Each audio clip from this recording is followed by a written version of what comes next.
across the Marne River. Now this battle was a tough battle, lasted 8 very long days, and it changed the entire nature of the war.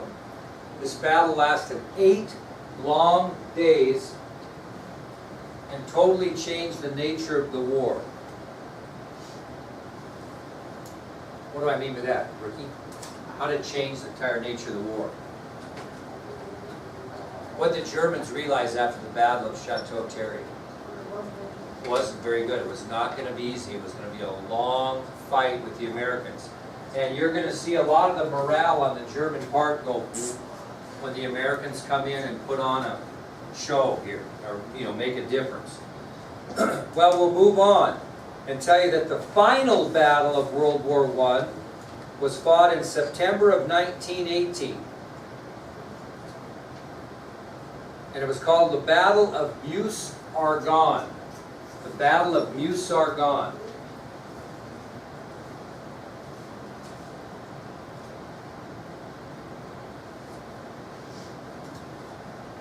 Now obviously there was a lot of battles fought between the Battle of Chateau Thierry and the Battle of Meuse-Argonne. And who won all of them? Allies. The Allies. So it just get worse and worse. Well, just to tell you about the Battle of Meuse-Argonne briefly, it was another victory for the Allies, obviously, and there were 1.2 million American soldiers involved in that battle, one way or the other. It was an all-out effort. So the Battle of Meuse-Argonne, which was another victory for the Allies, included in excess of 1.2 million American soldiers in one role or another. What day was that? I didn't give you a date, I don't think, did I? Did I? September. Yeah, it's September of 1918.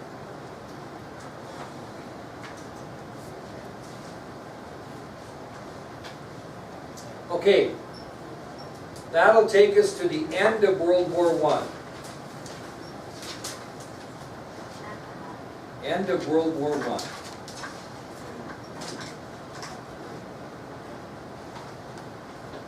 On November 9th of 1918, November 9th of 1918, after this German loss at Meuse-Argonne, German Kaiser Wilhelm III actually fled from Germany. He was afraid for his life. Okay, so he fled from Germany on November 9th, 1918. So after the German loss at Meuse-Argonne, German Kaiser Wilhelm fled from Germany. When did the Battle of Meuse-Argonne start? What month? When did he flee? It tells you it was a long battle. It was a long struggle. Well, 2 days later, a truce was signed between the Allies and the Central Powers, ending the Great War. And that was signed on November 11th, 1918. 2 days later, a truce was signed ending the Great War on November 11th, 1918. And the truce was signed on the 11th hour of the 11th day of the 11th month, 1918. What is that known today as? Armistice Day. What? Yeah. Yep. So, 2 days later, on November 11th, 1918, a truce was signed ending the Great War. The truce was signed on the 11th hour of the 11th day of the 11th month of 1918, which leads to our present Armistice Day or Veterans Day. Yes?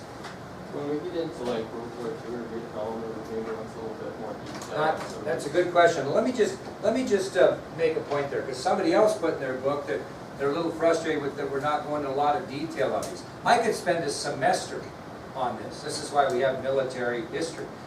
But World War II will be much more detailed. Vietnam, not a lot. Vietnam was a different type of war fought. There wasn't like specific battles. It was a lot of hit and run stuff. So we won't spend a lot of time on specifically in Vietnam, but we will in World War II. That'll be a lengthy topic, and we'll talk about the Pacific Theater and all types of different things. But I want to make a point, because he makes a good point, so does Keller, who I think expressed that frustration. That's the trouble with an AP course, and this is what I like feedback, is that we got to get from point A to point B. And so there's a lot of things that we'd like to spend time on. I'm gonna have to cut down a ton now on the interrogation of Lee Harvey Oswald when we get into Kennedy assassination, because we're not gonna get as far as we need to. So and if you think I'm cutting stuff out, if we taught this in normal AP curriculum, we wouldn't get anything. We just hit this concept, and this concept, and this concept, and this concept, and then give you the test. That's why I don't like doing it. So I share and appreciate your frustration, but no, we will get into more detail in World War II, but not so much in Korea, a little bit in Korea, and then not a lot in Vietnam, because we'll speak more of the controversy behind it and all that. It's a good, very good question. So basically, if you look at World War I, the arrival of the United States of America wins the war for the Allies. There's no question.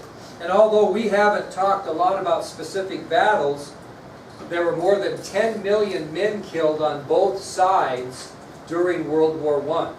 More than 10 million. 10 million apiece or 10 million? No, 10 million total. Central Powers and Allies together about 10 million. Now, I'm not making light of this, but I want to make a point. We had protests in this country in the 60s over losing 58,000 men in Vietnam. 58,000. You're talking 10 million on both sides in World War I.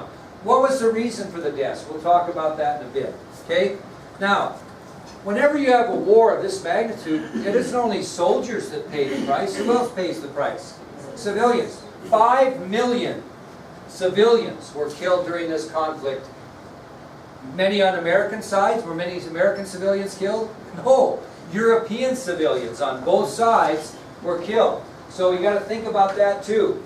So in addition to the 10 million troops that were killed on both sides during World War I, 5 million civilians were killed as well. So basically a whole generation of Europeans were totally wiped out in this war. And why? Because we had these new weapons we talked about.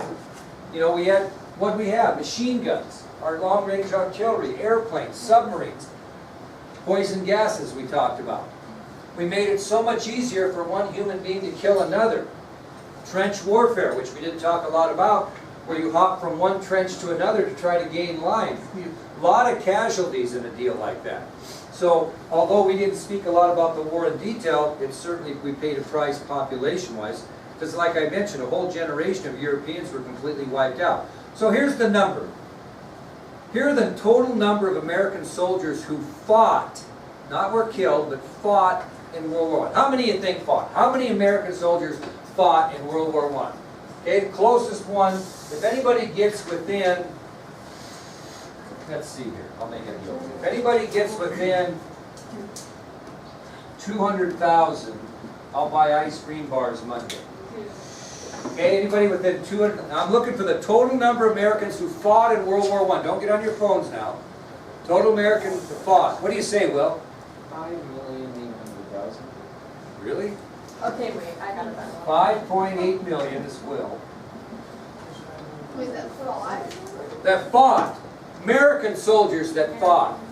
Anybody else got a guess they want to throw out? Well, 12 million? Okay, here's an 800,000. Okay, there's an 800,000. What do you think, Blaine? Is it like fought or just like participated? Well, that actually fought. That were in Over there? that went over there. That's a good one. Let me rephrase. He's got a good point. Maybe some of them were on a battleship, but they fought in the war. I'm not talking about people on. I'm talking. How many Americans did we send? I'll rephrase it. How many Americans did we send that fought in World War I over here? 8 million.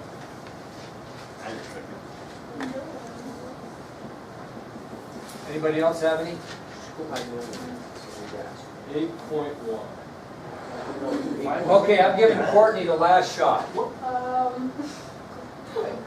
was gonna say 7.5.